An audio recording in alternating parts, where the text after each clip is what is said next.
Good afternoon, guys. What I wanted to do today is to kind of make a brief little video to give you some ideas about what it is I'm going to be doing in the AP Macro class tomorrow. So today, which is today's Tuesday, we passed out the syllabus and talked a little bit about course procedures and did a little bit of an intro activity. But the real AP Macro material doesn't really begin until tomorrow, and so I was hoping that y'all might be interested in seeing exactly what it is that I'm going to do with the kids tomorrow. Might give you some ideas or point you in the right direction if you don't know exactly where to start the course. The way that I like to begin the course is in actually a different place than the textbook begins the course.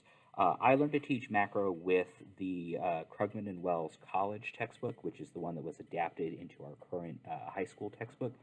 And so the place where that particular textbook begins basically spends the first real day of economics instruction setting up what are called the rules of economics. And this is going to repeat itself at the beginning of the supply and demand unit as well. We're going to set up the rules of interaction and the rules of markets. So I generally take a day to kind of lay out all of the rules of the game for the kids before we even start talking about the production possibilities frontier, or we start talking about anything else, so that they have a pretty good idea of exactly where things are going for the rest of the unit. So if you're interested, go ahead and watch this video. I'm going to talk very briefly about each of the rules and talk about what it is I tell the kids, along with some additional information that I think might be helpful to you if this sounds like something that you might.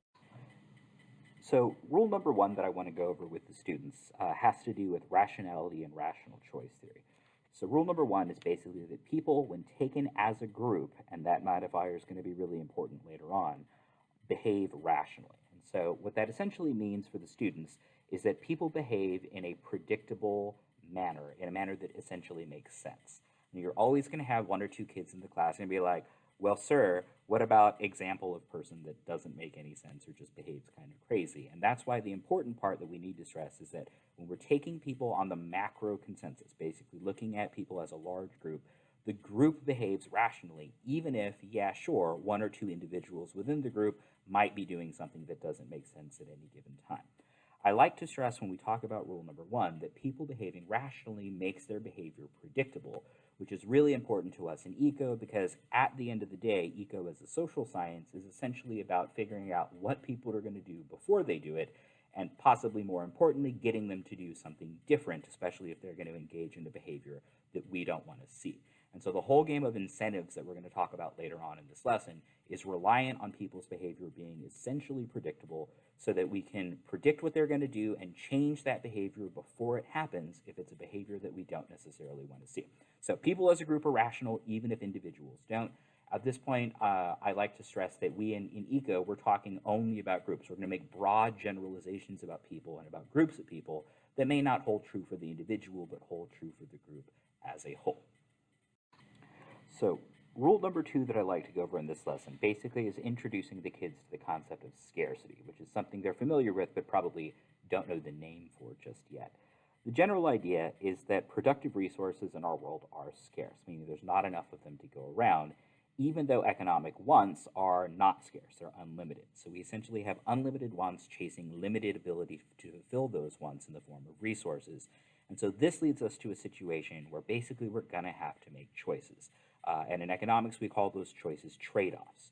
So I have, X amount of dollars with which to fulfill my wants. I can't have everything that I want this month. I'm going to have to make a choice as to which of those wants I'm going to fulfill. I'm going to go out and buy a cheeseburger, and which of those wants I'm not going to fulfill, which I'm going to forego in order to buy a cheeseburger. I may not buy a Ferrari or Taco Cabana or whatever it is I happen to be giving up in order to accomplish that cheeseburger. So understanding the basic concept of scarcity as kind of an economic rule of existence is the reason economics exists as a discipline. If we didn't have scarcity, if everybody could always have everything that they wanted, then we'd never need to make choices, and therefore we would never need to understand the cost of things. But because we want to be able to maximize the amount of benefit we get from our scarce resources, we then need to lead into rule numbers 3 through 6, which are going to help us to understand costs. That way we can make an informed and good decision about which resources we're going to use to fulfill which economic wants and which of our economic wants we're willing to just kind of let go and forget about. So scarcity is going to be key here. If we live in a world of scarcity, we can't have everything that we want. Following the discussion of scarcity, I'd like to then introduce essentially the concept of opportunity cost, which basically builds on the idea that there aren't enough resources for us to satisfy all of our economic wants. So rule number 3, as I put it up there, is the cost of something is what you give up to get it. And this is the way that we're able to use math and to use graphs to calculate the actual cost of fulfilling an economic want so that we can make good decisions about which of those economic wants are worth fulfilling and which of those economic wants aren't. This is where you start to do a little bit of cost-benefit analysis. So if I'm thirsty and I'm in the desert, certainly water is going to have a really high benefit for me, whereas if I live, somewhere where water is plentiful, it may not have as much of a benefit. So being able to balance what something's going to cost you to fulfill versus what benefit you're going to derive from that is going to be important to understanding opportunity cost. Usually in this terms, I tend to put this thing in terms the students understand. So they usually understand time because especially our AP students, they have a lot of different demands on their time, and they're probably not able to fulfill all of those demands, especially if they're in our extracurriculars.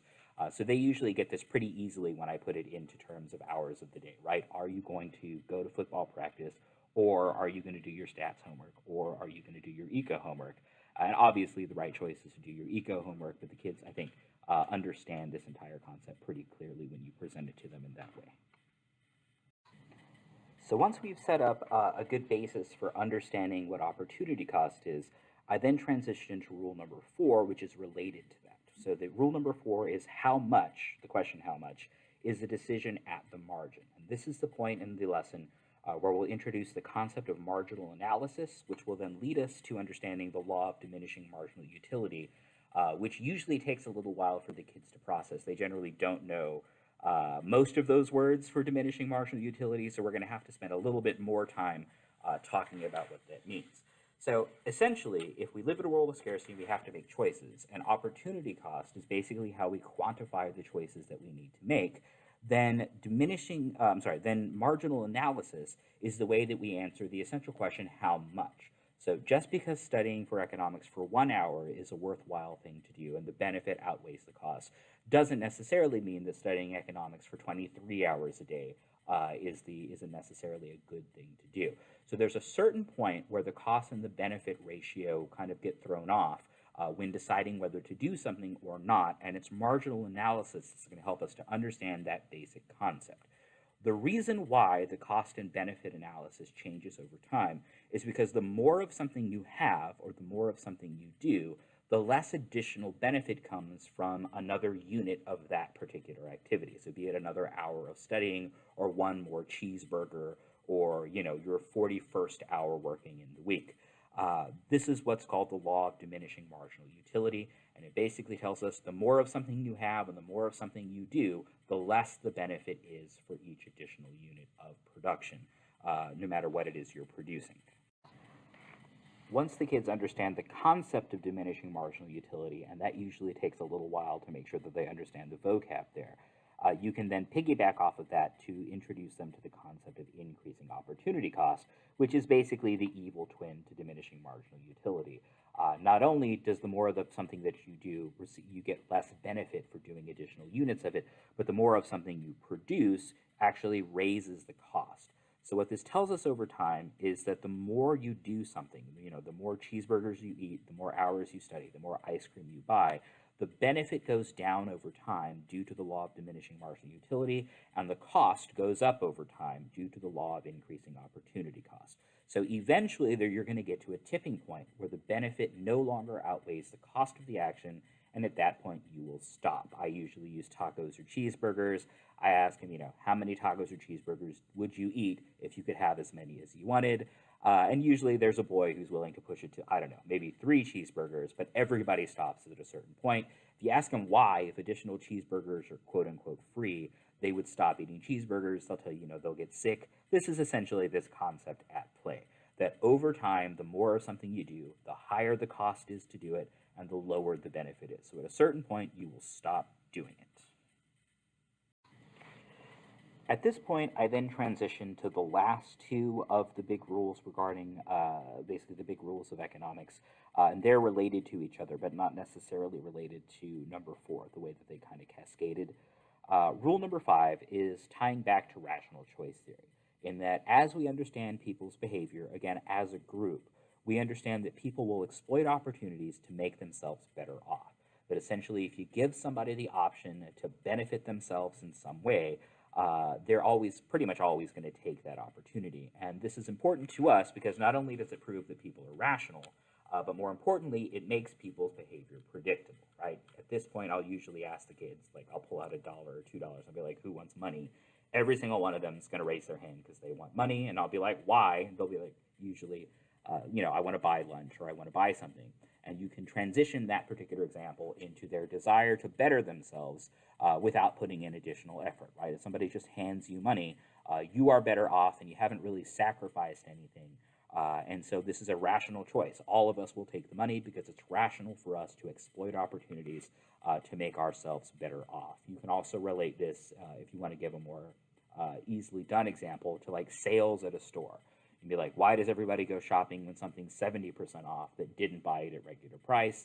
The kids will usually tell you that, they want to spend less money, or they wanted it, but they didn't want to pay the price for it. And this is this exact same principle in action. Give people the opportunity to better themselves at a lower cost than the benefit that they receive, and they will take that opportunity every single time. This is key because this makes human behavior, generally speaking, predictable, and predicting and changing human behavior is what we're all about in this social science. I then like to wrap up this lesson kind of piggybacking off of rule number 5 with rule number 6, which is that people, because they exploit opportunities to make themselves better off, will respond to incentives. You're going to need to define incentives for the students. You'll tell them, it's basically a stimulus that you create to elicit a particular behavior from another person. So, for example, people, if left to their own devices and there was no consequence, people certainly wouldn't pay their taxes at the end of the year. But the government has come up with an incentive, in this case, jail time. We usually make a joke about Wesley Snipes right about now, where if you don't pay your taxes, then there's a consequence. So that incentive of you go to jail if you don't pay your taxes is enough for, 95% of the population to give the government the behavior they desire, in this case, paying their taxes. So you'll want to go into a discussion of positive and negative incentives at this point, talking about how you can get people to basically do things either by offering them the carrot or the stick. And you may also want to discuss how a lot of the time, these incentives aren't necessarily overt. You don't necessarily tell people, hey, if you do thing, I'll give you, X, Y, and Z reward. But you just build a system, be it an economic system or a taxation system, that encourages certain behaviors by giving them a benefit and discourages other behaviors.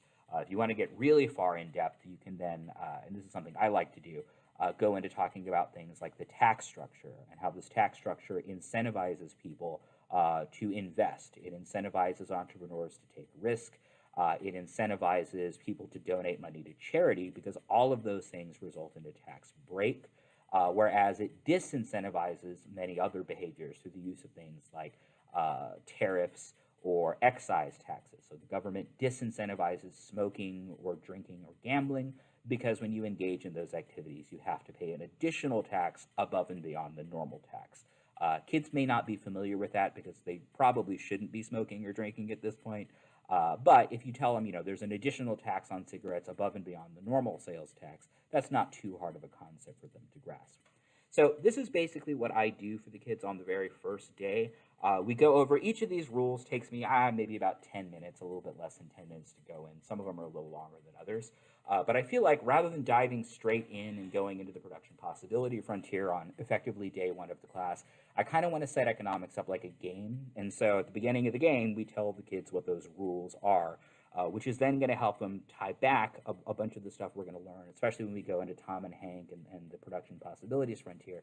We can tie back a lot of that information to these same basic rules. So why is it that you see, Tom or Hank exhibiting X, Y, and Z behavior? Well, because Tom and Hank are rational, or because resources are scarce, or because we have to have trade-offs and make choices and decisions about where we're going to spend our productive resources.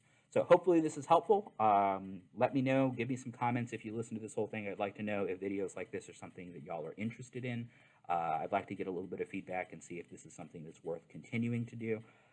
So thank you very much for listening, and I hope you have a really good lesson tomorrow.